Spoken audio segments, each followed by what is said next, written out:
ঘরে আবার নির্বাসন পরমানা নির্বাসন পরমানা নির্বনে ভাবনা পরার বধূ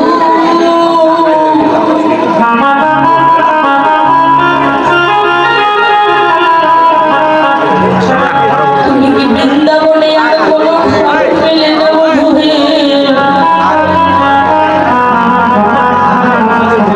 যে রাধারানীকে বৃন্দাবনে এমন ঘরে আমার যদি কৃষ্ণ বলে আমার কামনা বাসনা জানে কোনদিন যদি কৃষ্ণ ভালোবেসে কৃষ্ণ ডাকে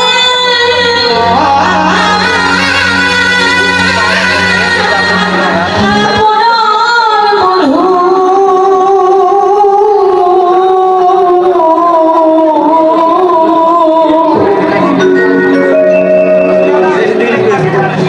আমার শাশুড়ি রমদিনী বলে ওই দেখো কৃষ্ণ কলঙ্ক আমি কেমন করে কাঁদি জানো আমি যে শুকনা কাশে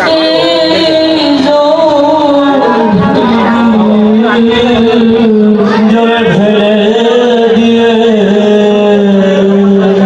আমি যে শুকনা কাশকে জলে ঢেলে দিই আমি ভগবানের সাথে কৃষ্ণ কৃষ্ণ বলে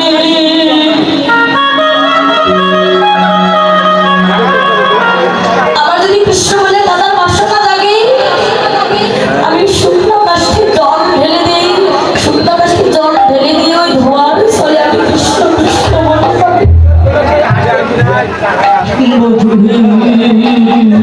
বধূ হে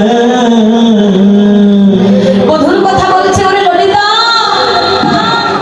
এই বধুকে ভালোবেসে যদি আমার এই জীবন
আমার বৃক্ষের ডালে ঝুলাইয়ে রাখি। সখী গলা বলছে, ওরা দে তোর এই মৃত ঝোলা দেহটাকে আমরা যদি গাছের ডালে বেঁধে রাখবো, ওরে তুমি কাকে এসে চিনে খাবে তো? রাধারানী বলছে, সখী রে, ওই কাককে বলে দি আমার সর্বঙ্গ যদি খেয়ে নেয়, আমার সর্বঙ্গ খেয়ে নিলেও কাককে একবার অনুরোধ করে বলে দি আমার সর্বঙ্গ যদি খেয়ে নেয়, আমার এই দুটো নয়ন যেন বাকি রাখে,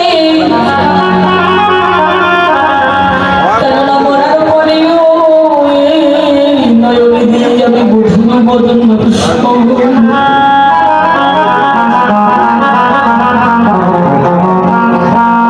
আবার যদি এই দেহটাকে কাকে না খায়, তাহলে তিনি যেতে যেতে এই দেহটা বচনে ধরিবে।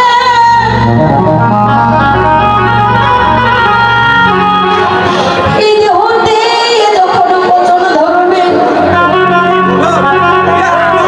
আমার এই দেহটা গলে গলে গিয়ে ওই বৃন্দাবনের মাটিতে পড়ে যাবে। আর যেখানে আমার এই পচা গলা দেহটা পড়ে, সেখানে কচি কচি তৃণের জন্ম হবে। আর সেই তৃণদেবীর দশমতি মায়া,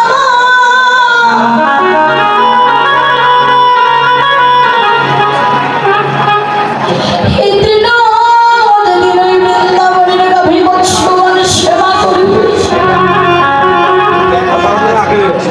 আর সেই গাভীবৎসের দুগ্ধ দহন করে যদি এখানে স্বর্ণমণি তৈরি হবে,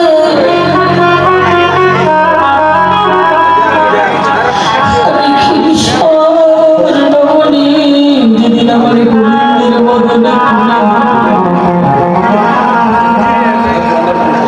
সখী, এইভাবে আমি গোবিন্দ সেবা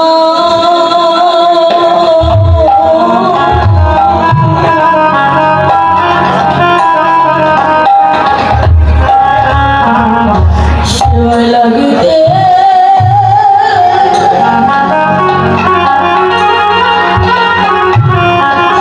লাগিতে পারিব।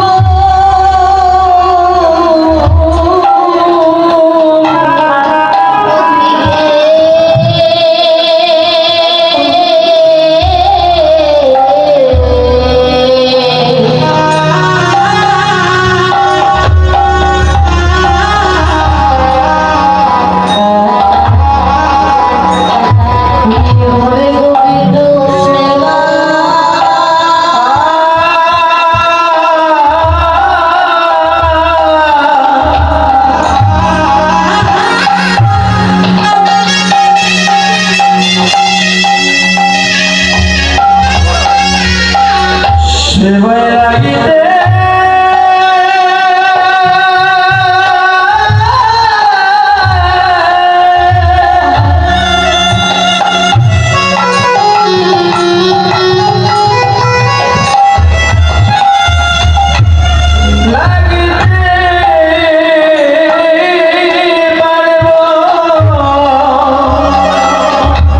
সখী, আমি মরে যাওয়ার পরে যেন গোবিন্দ সেবায় লাগিতে পারি, তার চিন্তা আমাকে এখন থেকে করতে হবে সজনী রে। বারবার বিধাতাকে বলছি, ও বিধাতা, তুমি যদি আমায় নয়নে দিলে তবে কেন দুটো নয়নে দিলে? তুমি যদি আমার সর্বঙ্গে নয়নে নয়নে পরিপূর্ণ করে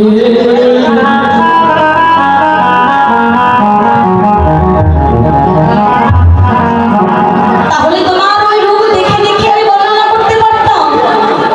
আর এই দুটো নয়নে এত রূপ কি বলা যায় সজনী? এত রূপ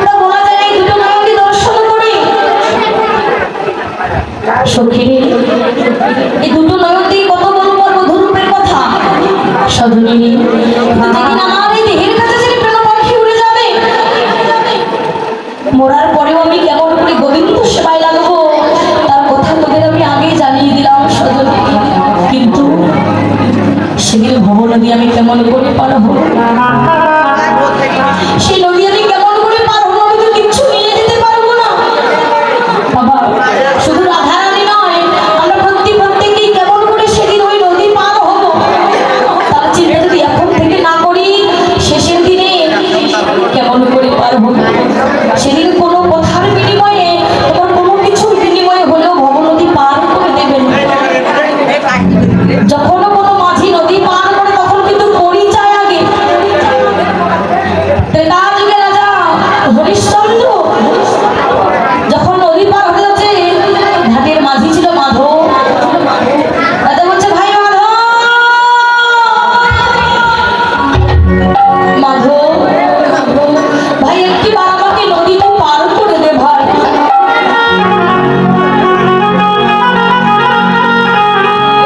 আমার কাছে বেশি সময় নেই, নদীটি পার করে দে ভাই রে। আজকে আমি সকল কিছু রাজত্ব পরিত্যাগ করে আজকে আমি পথে পথে ঘুরিয়েছি শুধুমাত্র কৃষ্ণ ভালোবেসে, শুধুমাত্র আমার গোবিন্দকে ভালোবেসে। আজকে কৃপা করে আমায় নদীটি পার করে দে ভাই। মাধব বলছে, হে রাজা, তুমি যতই আমাকে মন ভোলানো কথা বলো না কেন, আমি করি ছাড়া এই নদী পার করতে পারবো না। তুমি আমাকে করি দাও, তারপর তোমার নদী পার করবো। রাজা হরিশ্চন্দ্র বলছে, ভাই মাধব, একটিবার তো আমার কথা শোনো ভাই। শুধু আজকে নদীটি পার করে দে, অন্য কোনোদিন তোর এই নদীর পারাপারের করি আমি দিয়ে দেবো ভাই মাধব। কৃপা করে পার করে দে ভাই।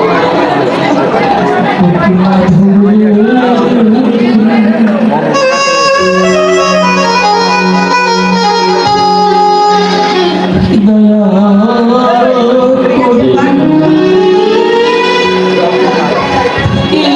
করে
ও কি মাধবে দয়া করে কি নদী নাই পারে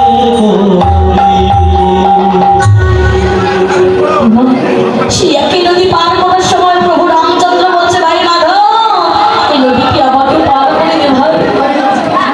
সেই মাধব বলছে, প্রভু আমি তোমাকে পার করে দেবো, তার জন্য তো করি দরকার। মাধব নৌকাটি কিনারায় না নিয়ে মাঝখানে নিয়ে গেল। তাদেরকে লক্ষণ বলছে, মাধব তুমি এ কি করছো? আমার দ্বারা তোমার নৌকাতে পার হবে, কিন্তু তুমি নৌকাটি মাঝখানে নিয়ে গেলে কেন? এবার মাধব বলছি, লক্ষণ আমি চাই কি জানো?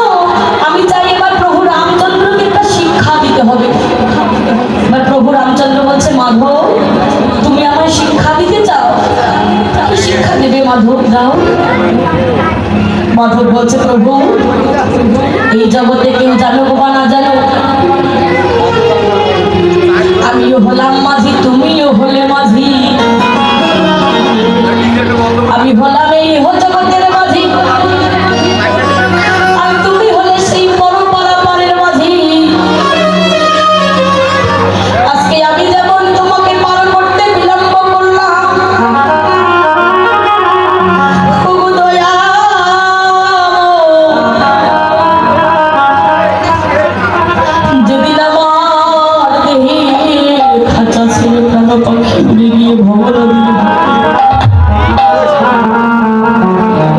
সেদিন তুমি যেন আমায় পার করতে বিলম্ব করো না। ওগো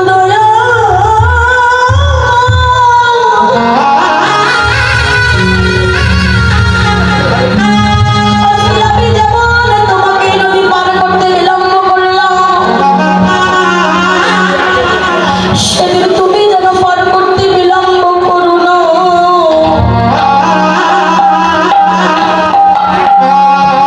বলা তো যায় না প্রভু, এই এখনই আমার যদি প্রাণ পাখি উড়ে যায়, বলা তো যায় না। বাবা এই হরিবাসন কখনকার জীবন বেলা বই যদি বলা যাবে, হয়তো এই হরিবাসনে আগামী বছর আমার সাধু গুরু বর্ষমের কথা।